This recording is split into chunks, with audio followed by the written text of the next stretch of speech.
One of the things that is really interesting about this track is it's three-dimensional. It's not just left and right, it's also up and down. Mm-hmm. It also has a camber that is helpful and one that's harmful. Oh. And so intimate knowledge of the topography of the track really makes a difference to the level of commitment a driver can bring.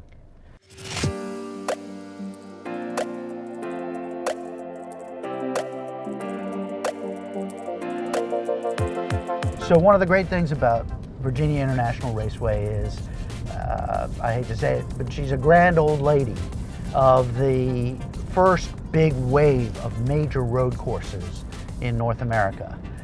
When servicemen came back from Europe from serving there after the World War II in 1945 to 1955, they brought back with them British, Italian, and German sports cars.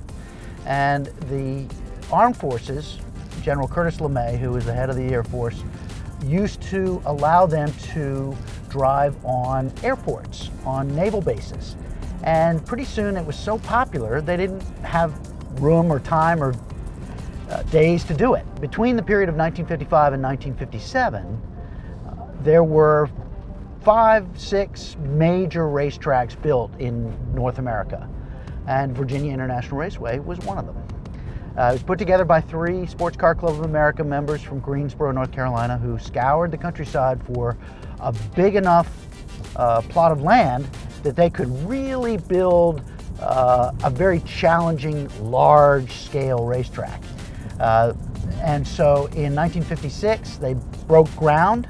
They arranged with the local family that owned it, the Foote family, who still owns it, and leases it to the owners today. This 1,155-acre plot of land surrounded on 3 sides by the Dan River. There's 130 feet of elevation changes, 22 separate corners. Andy Wallace, a driver, an English driver with great history at Le Mans at the 24-hour race, once said, if you can drive well here, you can drive well anywhere. And Carroll Shelby, after winning the first race here in August of 1957, said 1 lap of VIR is like 100 at Watkins Glen. And Watkins Glen is a very well-known track. VIR, because of its rural location, probably a little less so, but it's no less challenging. And that's what's extraordinary about this place, is that it's a great challenge, and there's so many individual pieces here of other great tracks, like LAGUNA SECA in the Monterey Peninsula of California, LIMEROCK Park in the northwest corner of Connecticut, Watkins Glen, Road America, which is in Elkhart Lake, Wisconsin. There are really quite a few big tracks, and VIR is one of them.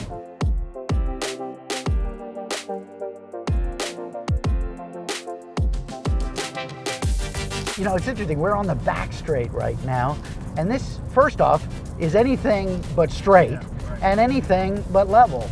And when the current owners decided to spend the money to reopen this place after it had been abandoned for 25 years, their first consultant, a guy named Dick Lee, who made some changes for the motorcycles to race at LAGUNA SECA, came in, took one look at this back straight and said, you're going to have to build an alternate straight and level back straight.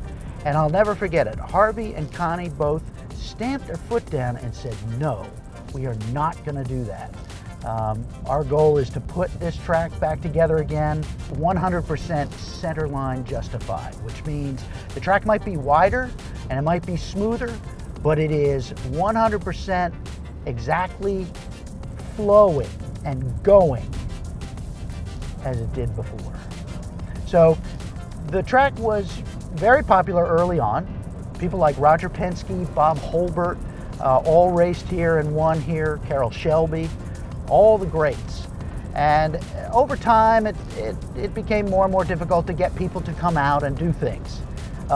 So by November of 1974, the family had had enough and closed the track. And the track was turned over to a local farmer in Virginia who turned it into a cow pasture for 25 years. And then in September of 1998, I came up as a guest of Connie and Harvey, and was able to sort of tour the abandoned track, trees and grass growing up from the cracks in the pavement, and I mean, it was really rustic, shall we say. Muddy roads going in and out. I mean, nothing like you see now. I mean, it's like a country club now. The history of the track is phenomenal. It has come a very long way in a very short time. It took them 2 years to rebuild it. It was opened in March of 2000. And the first race here was an SCCA race, which was appropriate considering SCCA's long support of this track.